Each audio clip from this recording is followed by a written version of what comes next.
Selamat siang pemirsa sekalian, kita ketemu lagi di Ngopini. Kita bahas mengenai seputar isu-isu kehutanan dan konservasi, dan kali ini kita akan membahas mengenai peredaran satwa dilindungi di Indonesia, termasuk yang mengalir ke luar Indonesia. 2 minggu lalu kita dikejutkan oleh liputan AFP bahwa ada orangutan tapanuli di sebuah fasilitas penangkaran gitu di India, namanya Vantara, milik salah seorang terkaya di Asia, keluarga Ambani. Menjadi pertanyaan bagaimana bisa orangutan tapanuli yang jumlahnya kurang dari 800 dan hanya ada di Sumatera Utara bisa berujung di India. Kalau ditelisik datanya dari India, dia masuk dari Uni Emirat Arab. Pertanyaan berikutnya adalah, apakah memang cuman hanya orangutan tapanuli? Nah, ternyata banyak informasi bisa nanti di googling mengenai Vantara pakai V. Ternyata banyak satwa dilindungi dan tidak hanya dari Indonesia, dari Brasil, dari negara lain juga banyak di sana. Kita kemudian melihat ke dalam negeri, dan sekitar Mei, Menteri Kehutanan Raja Juli menandatangani sebuah keputusan yang pada intinya membolehkan mengirim 33 satwa dilindungi ke India, ke fasilitas yang sama, ke Vantara juga. Dan ini sebenarnya sempat menuai kecaman dari banyak aktivis konservasi, tapi seperti biasa, kapilah ini ya berlalu, tetap saja dikirim ke India. Nah, bersama kita saat ini sudah hadir 3 narasumber. Bang Panut Hadisiswoyo. Halo Bang. Bang Panut ini udah lebih dari 20 tahun menjadi aktivis pelestari orangutan. Ya. Dia juga pemerhati perdagangan satwa. Terakhir mendirikan Orangutan Information Center. Ya. Sekarang sesudah purna dari sana, dia mendirikan lagi Green Justice Indonesia. Beliau meski namanya Panut Hadisiswoyo, tapi dia lebih Batak dari saya sepertinya, karena dia orang Medan, lahir Medan gitu. Ya.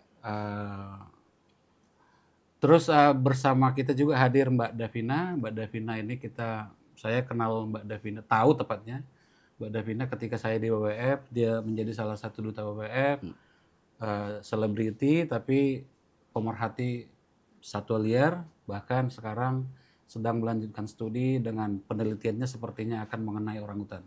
Nanti kita akan lihat. Selamat siang Mbak Davina. Selamat siang. Dan bersama kita ada hadir juga Bang Semi, Semi not a slim boy kalau di sosial media. Di sosial media ternyata dia marga ginting, jadi Semi ginting. Selamat siang Bang. Iya. Nggak perlu perkenalan lebih lanjut saya. Sudah tahu. Dikenalin.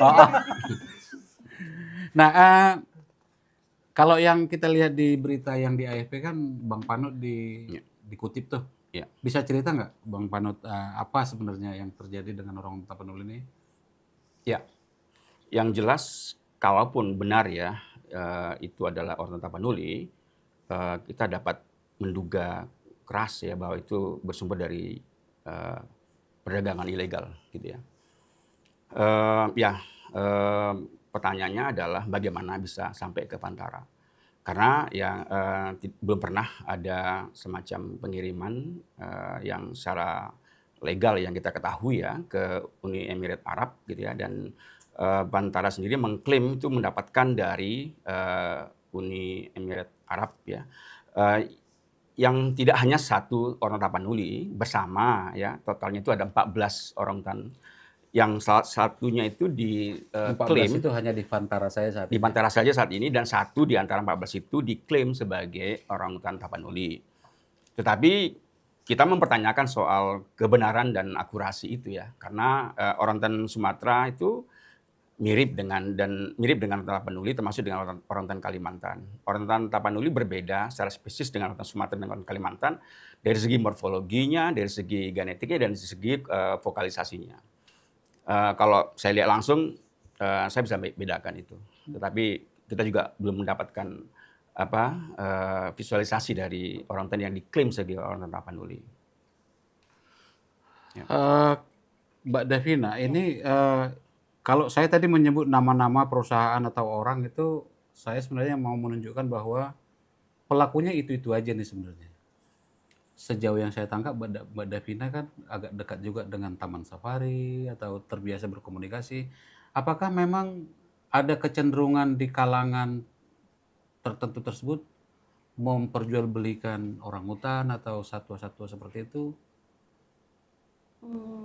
Jujur tadi aku ralat sedikit, tidak dekat dengan urusannya yang Taman Safari. Oke. Tapi ya tahulah, karena kami pastinya tergabung dengan orang-orang atau terkoneksi dengan orang-orang yang urusannya dengan satwa liar, baik yang memang apa ya istilahnya, jalur garis keras. Oke. Garis keras. Pokoknya Garis apapun keras yang- pokoknya harus di alam gitu ya. Alam liar dengan yang Penangkaran. gitu kan. Memang ada dilema ya gitu ya. Kalau dia kan garis keras dia kan. Saya juga garis keras. Oh gitu ya.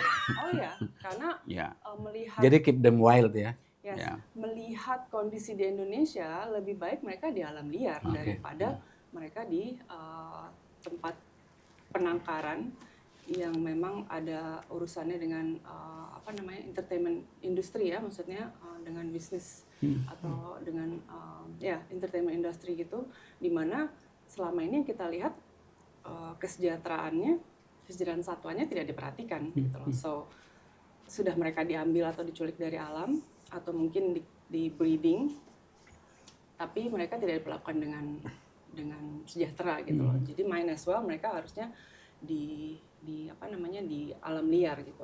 Dan sebenarnya satwa liar ini kan ada fungsinya atau ada perannya ketika mereka itu di alam, bukan ketika mereka di captivity gitu loh. Tadi balik lagi ke pertanyaan Bang Timer, hubungannya apakah mereka ada kecenderungan Ada gak kepentingan ekonomi atau? pastinya gitu, dan selama ini terlihat dengan banyaknya satwa-satwa ini masih ada di penangkaran dan seperti yang peristiwa kemarin itu dijadikan souvenir diplomatik. Iya. Dulu orang kasih keris atau batik ya sebagai souvenir diplomatiknya, sekarang kok Jadi satwa liar. Iya. Itu kan sangat disayangkan dan menjadi keprihatinan kita semua seharusnya gitu ya. Ya balik lagi, harusnya kita harus merubah cara pandang kita terhadap alam sih, bukan sebagai komoditas atau bukan sebagai objek aja ya, tapi sebagai bahwa satwa-satwa liar ini mempunyai nilai intrinsik ya, bahwa mereka itu berhak ada dan berkembang di alam liar, di habitatnya, karena mereka itu hak mereka gitu loh, bukan hanya manfaatnya saja untuk manusia gitu. Dan ya pastinya ada kepentingan ekonomi, politik, tapi ya itu balik lagi, sebenarnya orang-orang yang ada di jajaran pemerintah atau penguasa-penguasa yang ada di negara ini harusnya bisa berpikir bijak juga dalam melihat keanekaragaman hayati atau kekayaan alam kita gitu, sehingga tidak semena-mena dijadikan barter Souvenir atau apa atau gitu ya. nilai atau hanya sebagai nilai ekonomi atau sebagai barter politik. Itu sih pendapat saya. Bang Sami, Ya. sebagai publik Ya, sebagai masyarakat biasa lah. melihat dua topik tadi, perbincangan tadi. Jadi gini loh, kadang kalau masyarakat itu banyak gak nyambung dengan isu-isu yang sangat spesifik. Ini kan isunya sangat spesifik ya, artinya apalagi masyarakat kota dengan segala hiruk pikuknya gitu. Istilahnya ya, kalau orang masyarakat ditanya orang hutan akan nyebutnya ya monyet juga. Dan itu sering dijadikan umpatan lah ya dalam kehidupan sehari-hari. Padahal bisa jadi monyet lebih mulia daripada Iya. seseorang Ya, gitu. orang hutannya sendiri nggak mau mungkin disebut monyet. Ya. Tapi yang jelas adalah kalau saya ngelihatnya secara umum ya, kalau tadi udah sebelum kita on cam udah ngobrol-ngobrol juga dengan Bang Panut, Mas Panut lah ya, bahwa jumlahnya kalau di sini 800 tapi ternyata cuma 100 lebih ya. 800 itu untuk tahun penetapan beli. Oh. Jadi keseluruhan orangutan yang ada di 100.000. 100.000 100.000. yang di Indonesia dan termasuk di Malaysia itu Iya. 110 115 ribuan gitu. Artinya kan sebenarnya sedikit sekali. Jadi kalau gitu kan berarti ada yang rusak nih habitatnya gitu ya. Karena kalau menurut saya nilai ekonomi dari orangutan apa sih? Kalau misalnya gajah kan diambil gadingnya, atau kalau orangutan apa ya, lebih ke entertainment mungkin ya. Orang juga memelihara dia untuk kesenangan ya, untuk jadikan pet, Kepuasan exotic gitu ya. pet gitu ya. Iya. Jadi mungkin ini yang pemilik di India ini mirip-mirip Escobar gitu ya, yang punya punya kebun binatang private gitu. Ya, sekitar 1.000 hektar dia. Nah, sementara kalau pejabatnya yang seperti Davina bilang, itu nggak bisa diharapin kalau di Indonesia. Ya, orang sekelas ketua MPR ini mungkin binatangnya lain ya. Dia kalau ada tamu yang ketua MPR yang sebelumnya, Oh itu gading gajah. gading gajah yang besar itu, setiap tamu yang datang sampai Deddy Kobuse aja kan, foto di situ dengan bangganya gitu. Itu kan sebenarnya sebuah aib ya.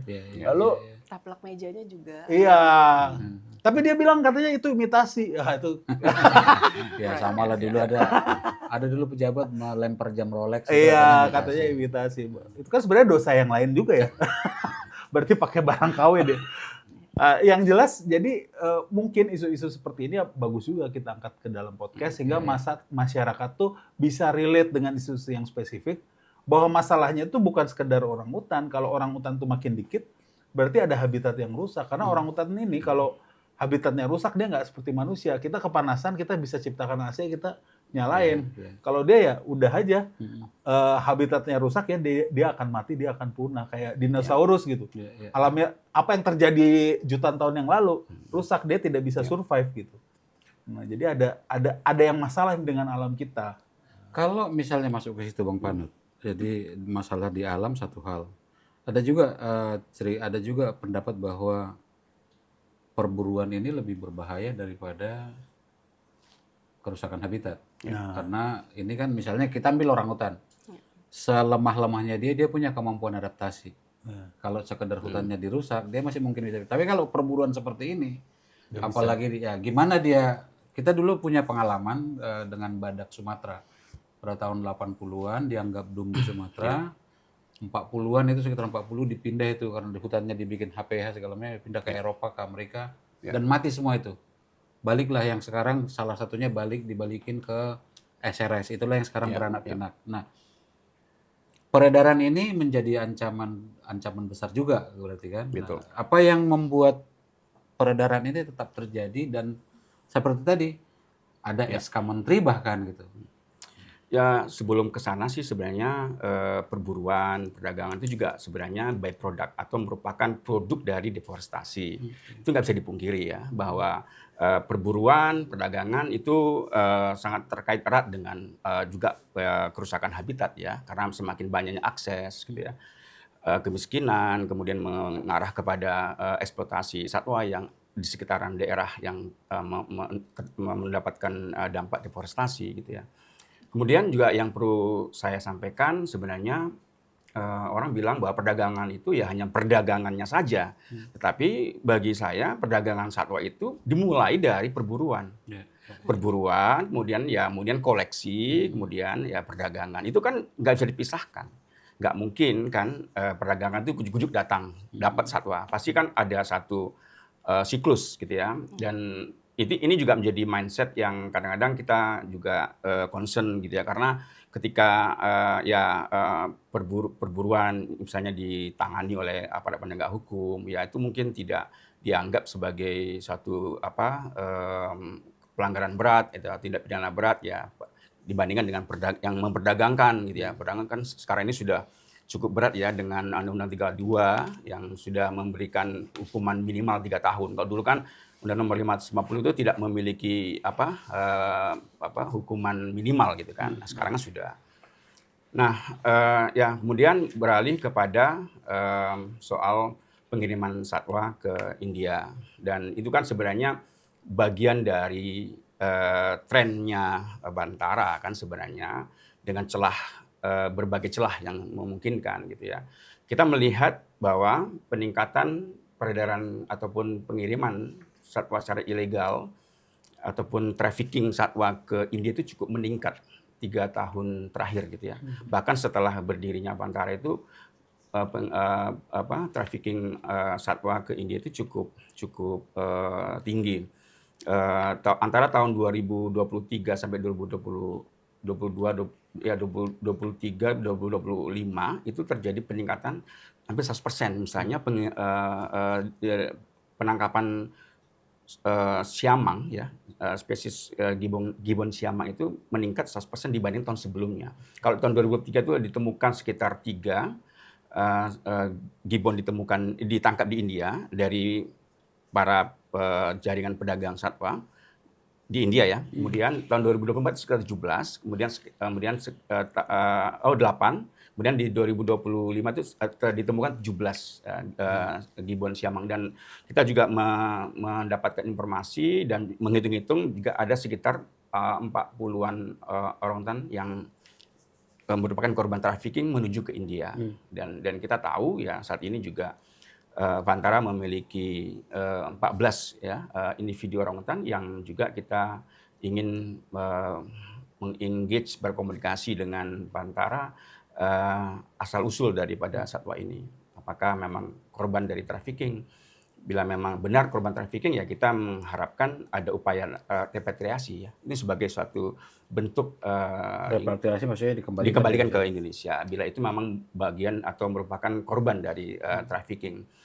Ini akan menjadi satu momentum yang bagus mungkin bagi Bantara untuk menunjukkan komitmennya untuk konservasi, karena memang ini satu keluarga yang cukup punya impian yang eksotis ya gitu ya, di mana menginginkan banyaknya satwa berada di satu fasilitas ya dengan 1.000 hektar. Dia itu memiliki hampir 150.000 satwa dari berbagai dunia, yang 150.000 ini terdiri dari 2.000 spesies di seluruh dunia itu ada di satu fasilitas yang seluas 1.000 hektar.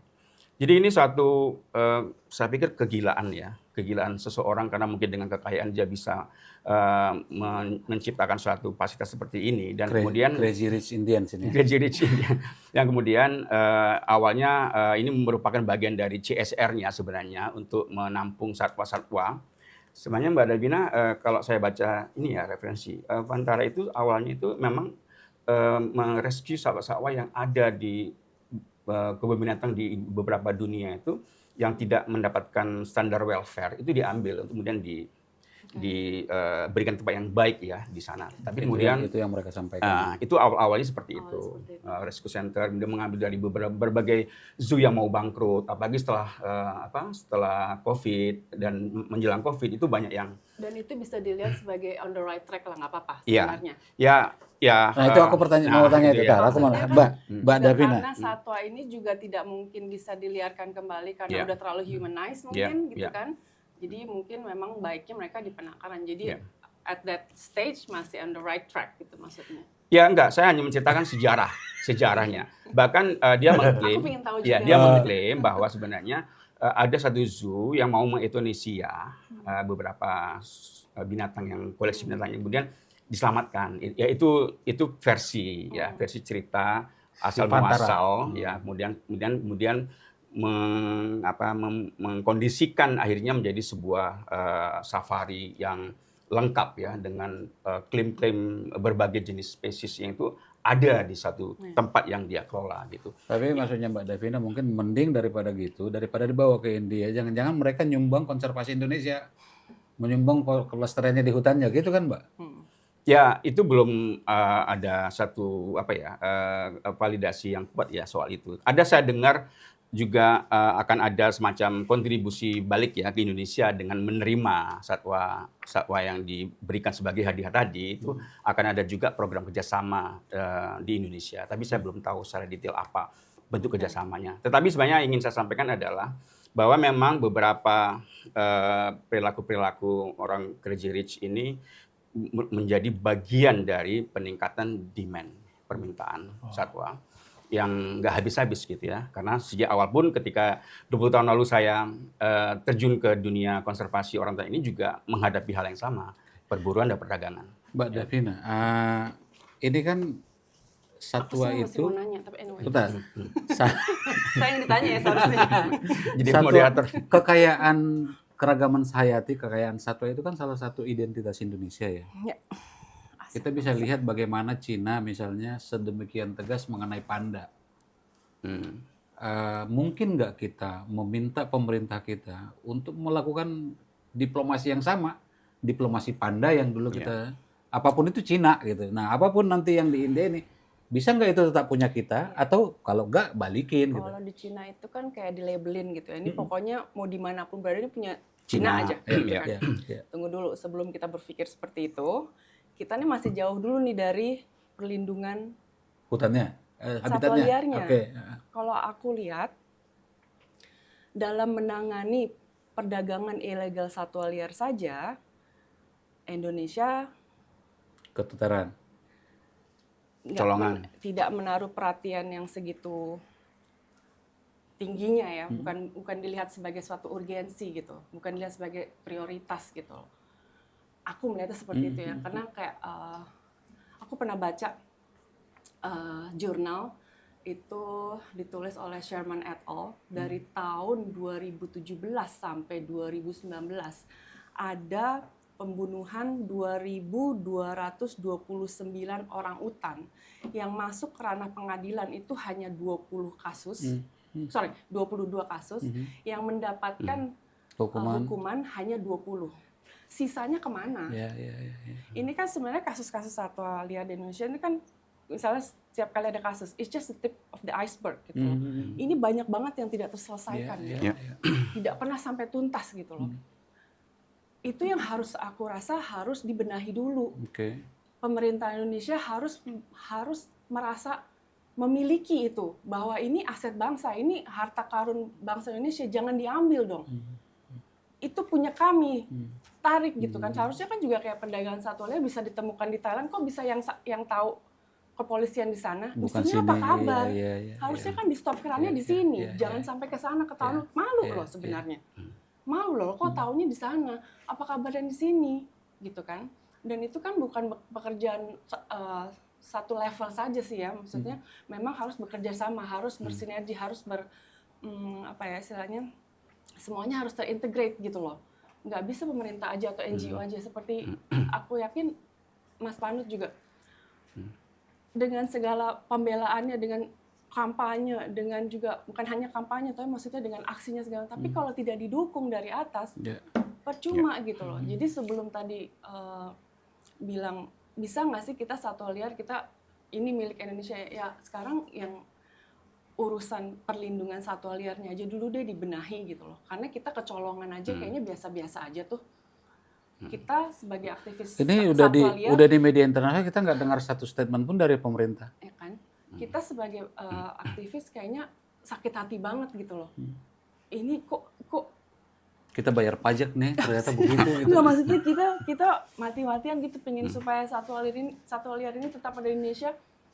Ini dikasih dengan gampangnya. Bahkan misalnya ada kasus-kasus perdagangan ilegal satwa liar kayak kecolongan gitu, kayak dianggap ya berita aja, habis itu udah gitu, nggak pernah ada penyelesaian sampai ke akarnya gitu loh. Saya tuh nggak habis pikir gitu, kok ini negara kaya tapi kok royal banget sih gitu loh, kayak nggak apa-apa banget, silakan ambil, masih banyak gitu.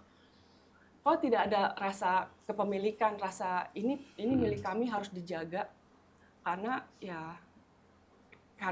ini satwa-satwa ini adalah aktor-aktor yang memberikan atau menjaga keseimbangan ekosistem di Indonesia, yang mana manfaat terakhir dari ekosistem yang sehat dan lestari manusia kembali yang menikmati. Apalah artinya pertumbuhan ekonomi ketika alamnya sudah tidak ada, gitu kan? Seharusnya bisa sejalan kan? Ini agak melenceng sedikit nih ketika aku pengen ngomongin, ketika ngomongin konservasi, pertumbuhan atau pembangunan selalu kayak anti banget. Seolah-olah konservasi itu anti ekonomi gitu. Betul, padahal salah sebenarnya. Konservasi itu kan ada istilahnya gini, misalnya kayak di Loser gitu. Loser kita ibaratkan seperti rumah. Rumah itu kan ada yang boleh dimasukin areanya, ada yang nggak boleh kan. Kalau mungkin ruang tamu ya boleh gitu kan. Kalau kamar pribadi kan enggak dong, kamar tamu. Ya kita anggap ekosistem di ekosistem di Indonesia seperti itu juga. Ada yang bisa dimanfaatkan, ada yang boleh masuk tuh manusia ya berkegiatan, beraktivitas, tapi ada juga harus dijaga, harus disisakan dong gitu loh. Kan satwa-satwa liar ini juga perlu tempat gitu. They have the right to be here as much as you and me. Gitu Bang. Emosi ya. Bang Sam, Pak Prabowo itu konon Dari orang hutan ke Prabowo ya.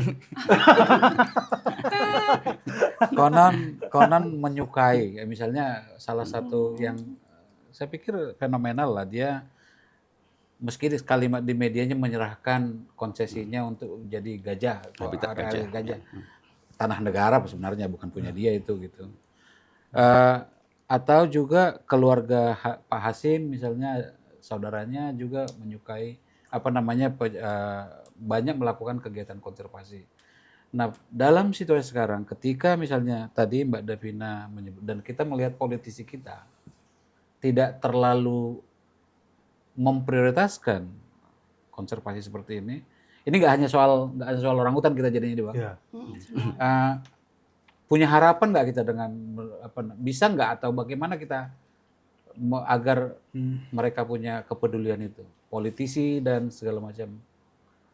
Jadi prinsipnya itu ya, kalau di Indonesia mungkin ini problem di seluruh dunia, bahwa kontribusi seperti yang Davina bilang tadi, bahwa kontribusi yang dihargai oleh manusia, bukan hanya pemerintah lah, masyarakat, masih kontribusi ekonomi, ya kan? Makanya kalau seorang pejabat bisa terpilih lagi ketika dia di tahun sebelumnya dia bagi-bagi duit kemana-mana, bangun gitu. masjid, bangun gereja. Iya, jadi kalau seorang pejabat tiba-tiba melakukan konservasi orangutan kayaknya tidak terlalu menarik ya. Apalagi untuk masyarakat yang masih miskin, lu monyet diurusin, pasti begitu ngomongnya. Jadi memang itu buah si malakama. Padahal sebenarnya kalau ditarik ke zaman penemu-penemu zaman dulu, ya banyak orang-orang yang menemukan apa yang kita gunakan sekarang itu tidak memikirkan faktor-faktor ekonomi. Kalau tidak ada Isaac Newton yang mikirin gravitasi, itu kan bukan kontribusi ekonomi saat itu gitu kan, tapi berguna untuk kita. Pythagoras yang katanya dari A B bisa dihitung sisi miringnya, itu mungkin sesuatu yang baru saat itu kan. Dianggap gila bahkan. Iya kan. Ini dari sini, ini nggak usah gua ukur, bisa gua hitung loh. Kayak gitu kan sebenarnya orang yang seperti itu kontribusi ilmu yang terpakai sampai hari ini. Ya, itu yang harusnya mungkin mulai lah ya. Jadi dosen pun kan harusnya dinilai bukan gara-gara dia masuk pemerintahan, tapi berapa jurnal yang dia tulis. Jurnalnya sudah terbit dan dipublis secara internasional atau tidak gitu. Sampai hari ini negara sebesar Indonesia yang ilmuwannya banyak belum pernah dapat Nobel satu orang pun dari Indonesia. Mungkin nanti Davina yang pertama gitu kan. Amin aja. Iya, kita belum ada satupun. Dari sastra, ilmuwan. Iya, dari perdamaian pun belum ada. Ya kan? Jadi ini negara yang cukup besar, ya, ada UI, ada ITB, ada UGM. Kan mereka pengen jadi pejabat semua. Iya, itu dia. Tapi belum ada. Jadi sebenarnya ini masalah yang mendasar sih. Ya, gue sendiri komika tuh seniman nih, kita intelektual juga.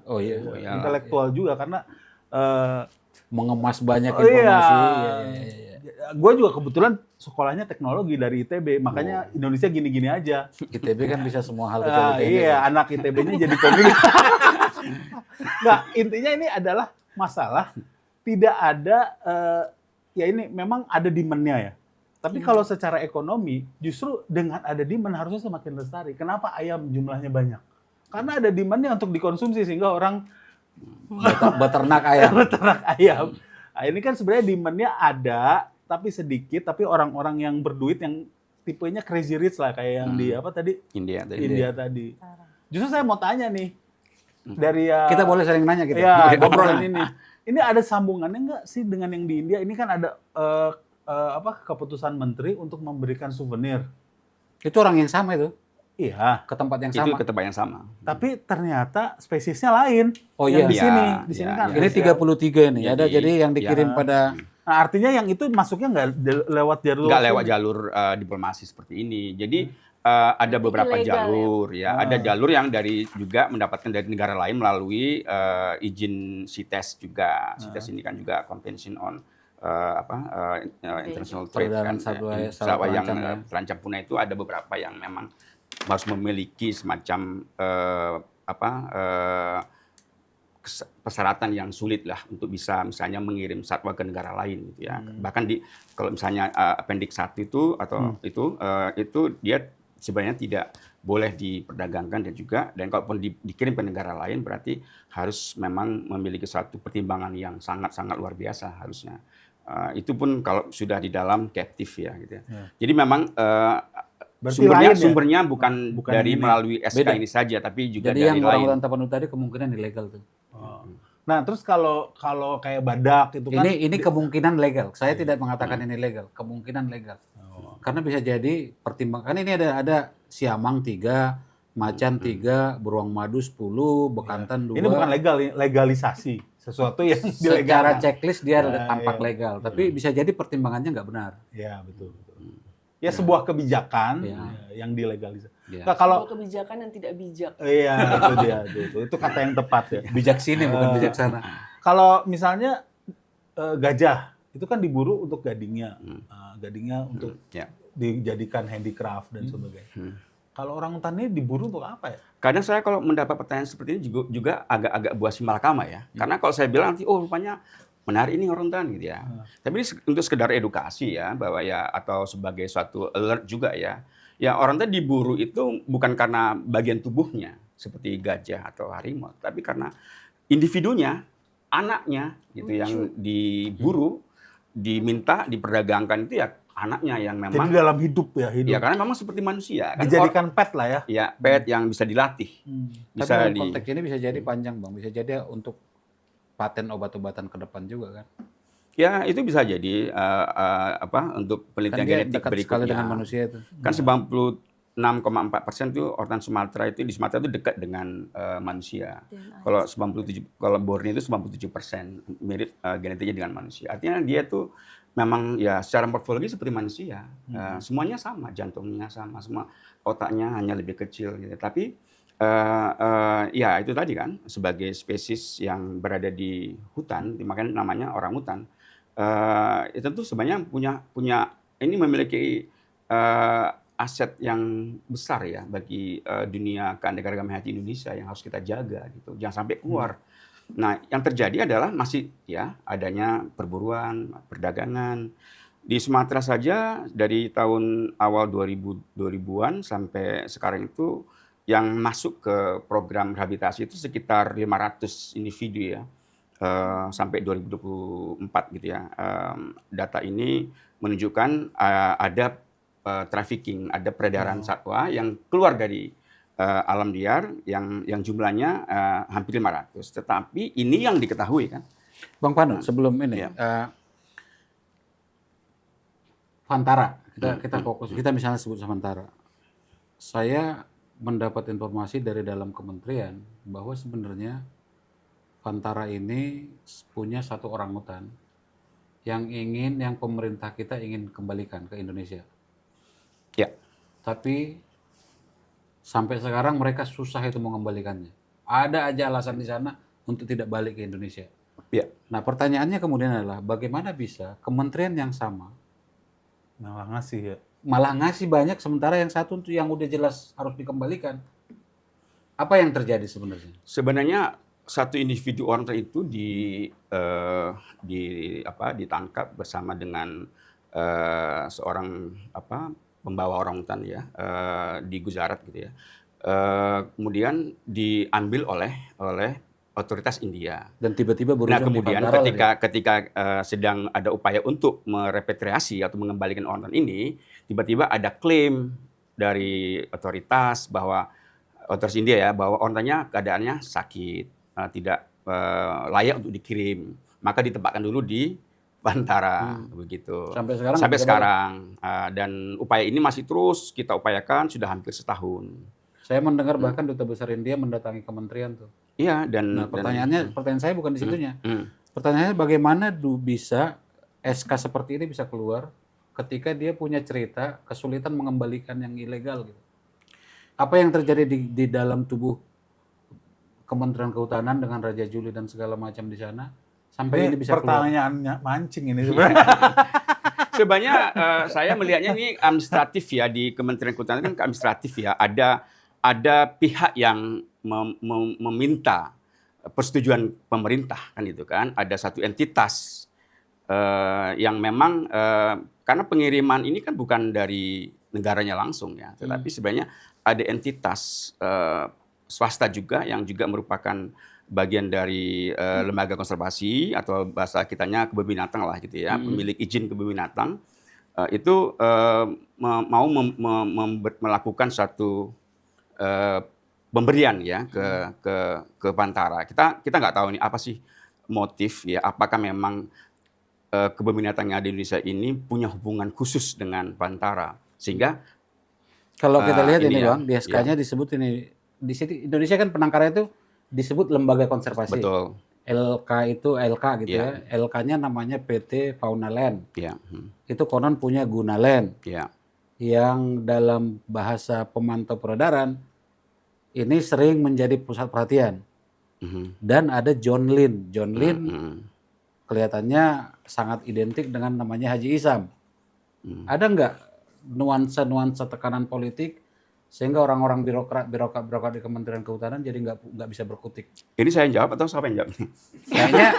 Kayaknya dirimu dulu Ini nanti. lebih berkompeten Iya, untuk iya. menjawab. Ya, soalnya itu di situ kadang sulitnya aktivis konservasi orang tadi ini juga berkiprah gitu ya, karena ada layer-layer lain yang kita nggak bisa nembus gitu ya, dan dalam hal ini kan ada intervensi pemerintah ya antara private sector dengan pemerintah. Nah ini kadang-kadang jadi satu kendala dan satu tantangan besar lah bagi kita, karena kita misalnya berjuang untuk satu pelestarian habitat orang hutan, tapi tiba-tiba mungkin itu jadi berubah satu konsesi dan sebagainya. Itu kan kadang-kadang nggak bisa kita antisipasi karena memang ada tekanan politik. Dan seperti ini juga ya kita melihatnya barangkali ya kita menduga ada semacam hubungan yang memang dari elit politik ya untuk meminta persetujuan pemerintah untuk mengirim secara legal, jadi memiliki dasar hukum gitu ya melalui SK Menteri. Mbak Devina? Aku sih normatif ya. Mau tanya, kita mau tanya. Apakah undang-undang atau regulasi atau apalah sebutan itu hukum yang sekarang untuk perlindungan satwa liar itu berpihak pada habitatnya juga? Karena seperti yang aku lihat sih orang utan itu dilindungi. Ketika kita ngomong orang utan, Si spesiesnya. spesiesnya Merusak tapi habitatnya. tidak ada undang-undang atau peraturan yang spesifik melindungi habitatnya. Apakah itu benar? Seperti itu di lapangan. Ini saya dikeroyok atau gimana nih? Aku bisa jawab sih, tapi aku Ini buat kayak tesis, cepet jawab. Kan paling expert di sini. Enggak, makanya saya nggak mengklaim juga expert gitu ya, karena pertanyaannya memang cukup ini. Tapi sebenarnya secara normatif ya habitat orangutan itu kan dilindungi sebenarnya, karena habitat orangutan ini kan ada di beberapa wilayah atau kawasan yang merupakan fungsinya sebagai kawasan konservasi, kawasan hutan lindung, hutan produksi dan sebagainya. Nah, ada beberapa celah, misalnya hutan produksi yang bisa dikonversi. Ada juga habitat orangutan yang tidak di dalam kawasan hutan, ada juga di APL, seperti di Tapanuli. Ada orangutan Tapanuli. ya itu banyak itu berada di hutan yang merupakan lahannya bukan kawasan hutan gitu ya. Jadi secara normatif on paper dilindungi, gitu ya, on paper ya, bahwa ada payung hukumnya bahwa kawasan hutan merupakan ataupun habitat orangutan itu secara otomatis harusnya dilindungi oleh undang-undang. Gitu ya, tetapi kan prakteknya ya masih ada mungkin ya perambahan atau mungkin ada perubahan fungsi yang dari hutan lindung menjadi misalnya tiba-tiba tidak lagi hutan lindung karena ada tekanan kebutuhan perluasan lahan, ada food estate, ada perluasan juga untuk kebutuhan pangan dan sebagainya. Itu riweuh lah dengan segala isu-isu itu gitu. Riweuh. Itu Bang melewati Sep. batas, Lanjut, melewati batas berarti kan, maksudnya? Maksudnya? Iya, habitat yang tadi Mas Panut bilang sebenarnya dilindungi, tapi tetap ditebas, tetap tetap dimanfaatkan untuk kepentingan manusia, pembangunan dengan Pembangunan. Ya. Ya, Gimana ya? Iya, tapi kalau kita lihat ke data, jadi saya agak bantu panut nih.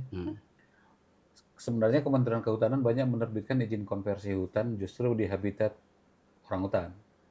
Kalimantan rata-rata itu HTI itu habitat orangutan tuh. Tapi begitu namanya HTI atau kami nyebutnya kebun kayu, justru si perusahaannya akan salah kalau nggak ngabisin hutannya.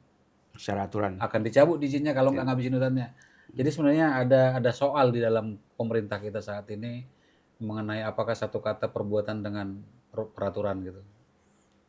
Termasuk orangutan Tapanuli. Orangutan Tapanuli itu bukan di kawasan hutan, bukan di hutan negara, Kebagas. Ada di Sebagian kawasan besar- hutan. Sebagian besar, 50% lebih. Ya. Sarang orangutannya itu di luar kawasan hutan. Pernah ada foto viral tuh yang orang utan kayak menghalau traktor itu di mana itu ya? Kalimantan. Kalimantan. Kalimantan Timur tuh. Kalimantan. Daerah tambang dia. Nah, terus apa yang terjadi dengan orang utan itu tahu nggak, Mas? Nah, itu orangutannya di rescue, diambil. Diambil. Direlokasi. Ya memang akhirnya orangutan mengalah gitu ya, karena Orangutan dikalahkan. di Kalimantan pun ya di daerah tambang ya kut dan kut lainnya juga diambilin itu supaya di daerah, terutama di daerah konsesi tambang, supaya tidak jadi masalah gitu kan, dalam tanda petik gitu ya, sehingga akhirnya seolah-olah orangutannya harus mengalah. Itu saya pikir satu hal yang sangat menyesakkan dada ya bagi kita ya, ketika kita berjuang untuk menyelamatkan orangutan habitatnya, dan ketika ada kepentingan usaha ekonomi di situ, eksplorasi dan juga industri ekstraktif, orangutannya atau sawalannya disuruh keluar dari itu. Itu kan satu hal yang sangat, menurut saya, presiden yang buruk ya, dan harus kita perjuangkan untuk kita suarakan agar tidak terjadi seperti itu lagi. Kalau di Sumatera ya, terutama orang Tapanuli, ya itu kita benar-benar berjuang ini, karena memang populasi orang Tapanuli ini sedikit sekali. Jadi kera besar itu di dunia itu ada 4 kera besar ya, gorila, cimpanse, bonobo, dan masuk manusia dan orangutan. Dan orang Tapanuli gitu ya, itu jumlahnya paling sedikit di dunia, dan mungkin Orangutan Tapanuli. iya, orang Tapanuli. Nah, orang Tapanuli itu Tinggal kurang dari 800, jumlahnya 600-an. sangat sedikit dibandingkan dengan kera besar lainnya gitu ya. Dan 800 itu ya.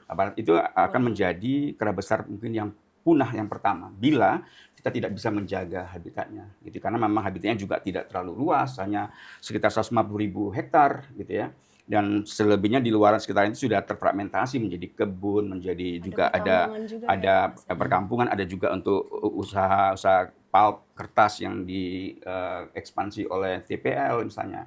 Itu juga menjadi Punya siapa ancaman. itu?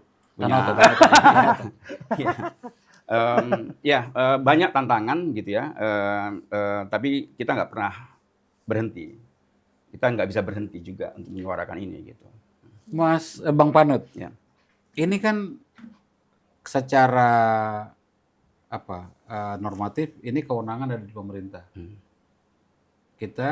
Saya dengan situasi sekarang, saya meyakini bahwa pemerintah kita tidak sedang perform. Maka satu-satunya cara mestinya adalah membuka seluas-luasnya partisipasi publik. Betul. Nah, pertanyaannya kemudian adalah apakah data-data peredaran, kebahasan normatifnya kan peredaran satwa itu terbuka saat ini untuk publik, karena ini kan bukan satwa mereka ini, satwa negara nih gitu.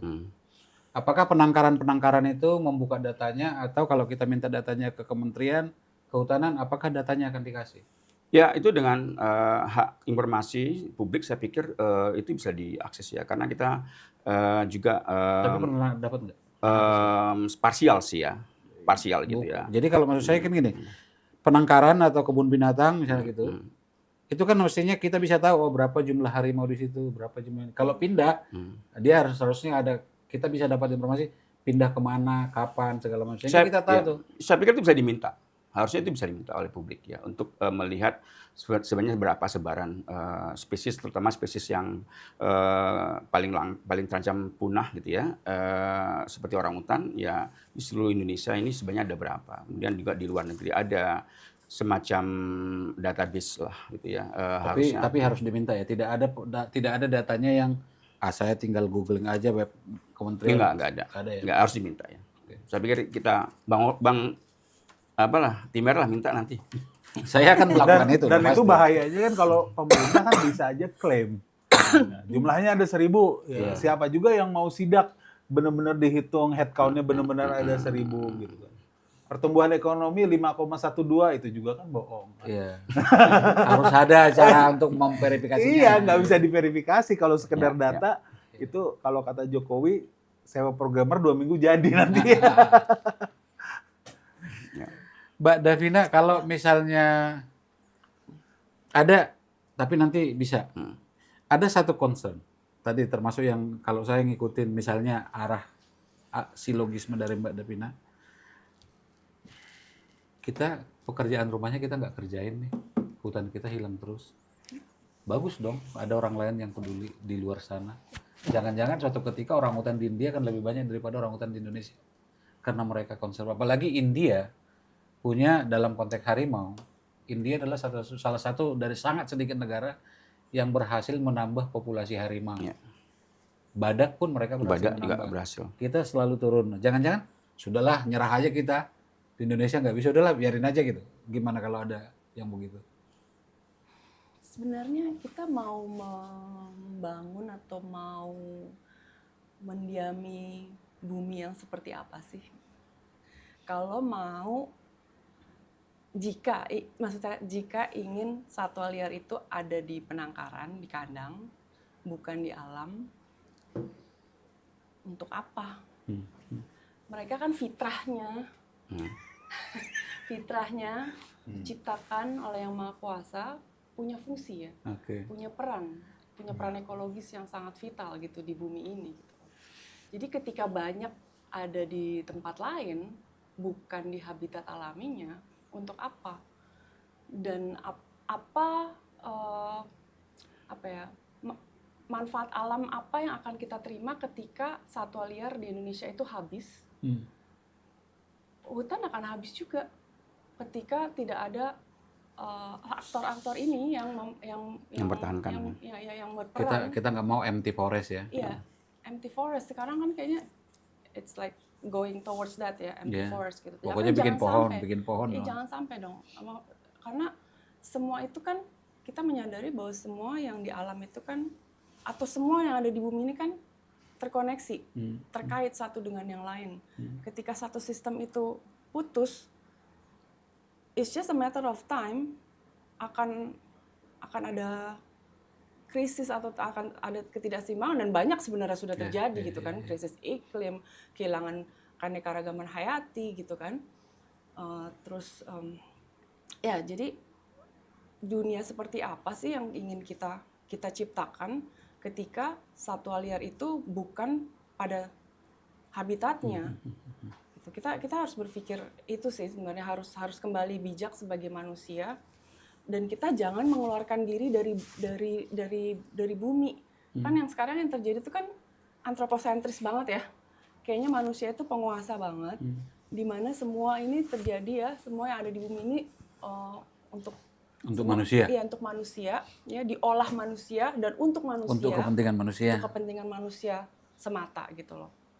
Masih antroposentris banget nih gitu loh. Kita mengeluarkan diri dari bumi ini, padahal kita sebenarnya bagian dari bumi gitu loh. Kita ini salah satu penghuni bumi gitu kan, yang kita depending on each other, kita saling bergantung satu dengan yang lainnya gitu loh. Itu jangan dilupakan sih gitu. Ketika kita mau ada cara pandang, pastinya kita semua mungkin cara pandangnya di sini biosentris ya kali ya, yang dimana alam dengan manusia itu bisa seimbang. Tapi kita belum sampai di situ, sepertinya masih di antroposentris ya kayaknya, di mana semuanya seolah-olah hanya untuk manusia gitu loh. Tapi ya itu balik lagi gitu. Ketika nanti semuanya diperuntukkan untuk manusia dan akan ada pastinya ketidakseimbangan itu, manusia juga akan mengalami kerusakan, bahkan kepunahan ketika alam dan sisinya itu tidak dijaga. Gitu sih Bang. Saya punya point of view juga ya. Yeah. Terserah ini terlalu bahaya atau enggak, tapi itu sebenarnya ada pengaruh dari agama yang kita anut juga, karena kita kan mayoritas agama Samawi. Timur Tengah itu. Ya, itu kan memang posisi manusia di atas makhluk yang lain. Di Alkitab bilang jadikanlah, taklukkanlah gitu kan. Jadi mungkin itu ada pengaruhnya gitu. Terus makanya kalau kita lihat ke Bali yang Hindu Bali, Iya. kita lihat di sana. Dan ini India. Iya, India ada 7 kampung ya kalau nggak salah di Bali itu yang mereka hidup barengan dengan monyet Bali ya, yang ekor panjang apa ya? Makaka. Ya. Jadi kalau kita datang ke kampung itu ya, walaupun agak nakal-nakal itu monyetnya, kadang ngambil handphone terus untuk blackmail kan kita kasih duit. Tapi kan itu itu sebenarnya masih sehat ya, entertainment yang sehat, dan mereka tuh bebas di situ. Terus orang kampungnya juga hidup di situ karena kita orang Samawi itu bahwa manusia di atas binatang, ya akhirnya ya itu. Jadi posisinya itu nggak sejajar gitu kalau menurut saya gitu ya. Ya mungkin India, tapi seperti kata Davina, kalau jumlahnya makin banyak dan itu ada di taman safari atau di kebun binatang juga fungsinya apa gitu, dia nggak ada di dalam food chain juga. Iya. Makanya contoh nih, Paris yang katanya hebat, kemarin itu banyak tikus ya di sana. Ya karena mungkin tikus ini kan berkembang biak, itu habitat mereka juga, tapi orang sudah mendesak di situ. Akhirnya, jadi kalau di rumah saya masih ada tuh biawak, masih ada. Apa yang di atas itu? Iya, saya di Pondok Gede ke sana ya, masih ada musang. Itu nggak tahu tuh dari mana tuh. Kadang kalau biawak masuk rumah, kita tangkap nih, nggak kita bunuh, kita lepasin lagi gitu, supaya dia minimal bisa ada di dalam food chain itu kan. Dia makan tikus, nah itu istilahnya hal-hal yang sebenarnya bisa kita lakukan lah di lingkungan kita yang kecil ini. Hanya kalau udah di global ya itu, kalau nggak ada demand ya pasti suatu saat secara ekonomi nggak ada demand ekonominya, pasti akan punah sih. Bahkan yang lucu nih kemarin nih, ini nggak tahu ya, ini kalau hiu tuh semuanya dilindungi nggak? Dilindungi, Mestinya. dilindungi itu. Nah kok MBG bisa ada menu hiu ya kemarin? Nah itu yang Kalau di Indonesia setahu aku hanya beberapa spesies hiu. Oh. Tapi hampir. Dan yang aku juga lagi telaah nih. Jadi di Indonesia itu menganut sistem species list base, hanya satwa yang ada dalam daftar, Yang ada datanya. yang dilindungi. Iya. Kalau nggak ada Nah, datanya. yang tidak ada di dalam daftar itu Oh, iya. terserah Iya. mau diapain. Iya. Ya. Termasuk satu yang dilindungi luar negeri masuk Indonesia. Nah, jadi justru ini Harimau menjadi bengal misalnya. backfire juga buat Indonesia, karena ternyata juga banyak laporan perdagangan ilegal satwa liar. Satwa-satwa yang ditemukan itu adalah yang tidak dalam Tidak daftar daftar, dilindungi, Iya. gitu loh. Dan satwa-satwa itu dengan bebas Diburu. diperdagangkan, apalagi banyak sekarang kan caranya dari online ya perdagangan Itu yang itu mengerikan sekali loh, luar biasa itu jaringannya di dunia ya gitu ya, global gitu loh, dan itu mengerikan sekali. Nah undang-undang yang baru nih yang 32 tahun 2024 itu kalau aku lihat tidak ada, kan katanya revisi ya, mungkin kalau revisi itu kan maksudnya memperbaiki mestinya. memperbaiki ya, yang kemarin-kemarin tuh ada celah lah gitu ya. Tapi di sini masih celahnya juga ada gitu. Banyak. Perdagangan satwa liar di online tuh sama sekali tidak ada aturannya di undang-undang yang sekarang, tidak sama sekali tidak dilindungi. Tetap tidak ada pasalnya gitu loh. Tapi justru di situ paling masif sebenarnya. Gitu, data-data menunjukkan bahwa perdagangan ilegal satwa liar menurut dengan cara online itu luar biasa gitu loh. Jadi balik lagi tadi banyak satwa liar di Indonesia juga banyak yang tidak ada di Itu daftar perlindungan yang hukum. di luar daftar itu yang kita sebut forgotten animal.